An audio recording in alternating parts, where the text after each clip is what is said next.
Hello friends, मैं लक्की आपके stellar commerce orbit channel पर आज एक नया टॉपिक लेके आया हूं जो कि है ट्रायल बैलेंस। आज मैं आपको ट्रायल बैलेंस के बारे में मीनिंग और डेफिनेशन समझाऊंगा कि क्या होता है और कैसे बैलेंसिंग इसमें इक्वल की जाती है। और ये चैप्टर बहुत ही इंपॉर्टेंट है। अगर आपको ट्रायल बैलेंस समझ में आ गया है तो आप बैलेंस शीट को आसानी से लगा सकते हैं। कृपया इस चैप्टर को बहुत ही अच्छे से समझ लें। इस वीडियो में मैं आपको ट्रायल बैलेंस के ऑब्जेक्ट को समझाऊंगा, इट मीन्स उद्देश्य को समझाऊंगा। The main object of preparing trial balance are as. First point, to know arithmetic accuracy, it means double entry system इसमें यूज़ किया जाता है। इसमें बैलेंसिंग मैच करना बहुत कंपलसरी होता है। अगर दोनों की बैलेंसिंग इक्वल नहीं होती है तो वहाँ पर हमको प्रॉब्लम क्रिएट करेगी।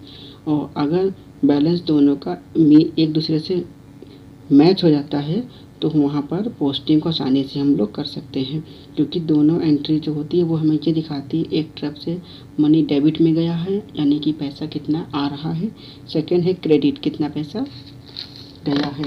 तो यहाँ पे बैलेंसिंग इक्वल हो जाती है।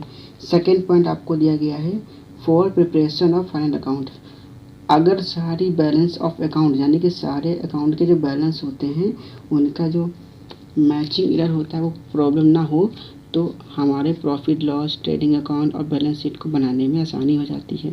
With the help of this process we can prepare the final account very easily and financial position known very easily.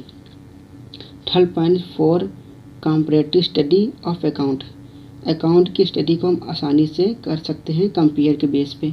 The trader can compare the balance of the different account with the balance in the previous year. He can take necessary step to earn more profit by the comparison. पिछले साल अगर मैंने कुछ पैसा expense किया होगा और इस साल मैंने भी एक्सपेंस किया होगा तो दोनों कंपेयर करने से हम ये पता कर सकते हैं कि मुझे कितना प्रॉफिट हो रहा है, किस तरह से बिजनेस को चलाएं। ये यहाँ पर बहुत आसानी से ट्रायल बैलेंस से पता चल जाता है। लास्ट पॉइंट आपका है summary of ledger. Trial balance is the summary of ledger account. Trial balance जो होता है वो लेजर का एक समरी अकाउंट होता है। It help the trade in giving full information for each and every account without going through them in the laser.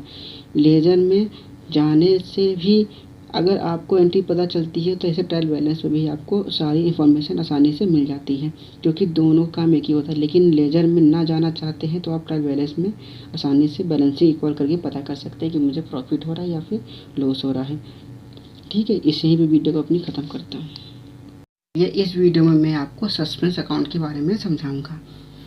When the total of debit and credit columns of the trial balance do not agree, then the difference is transferred to a new account which is known as suspense account.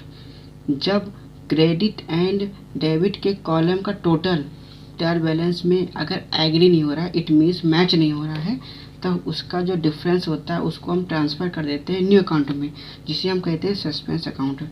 It means जब हम लोग debit के amount को add करते हैं and credit के amount को add करते हैं तो जिस साइड में अमाउंट कम शॉर्ट लेस होती है उस साइड में हम लोग सस्पेंस अकाउंट के रूप में अमाउंट को दिखाते हैं, जिससे दोनों की बैलेंसिंग इक्वल हो जाए। इसे सस्पेंस अकाउंट कहा जाता है। If the credit is short, अगर क्रेडिट में अमाउंट शॉर्ट है तो सस्पेंस अकाउंट के रूप में विल बी क्रेडिट, मतलब उसको क्रेडिट कर देंगे।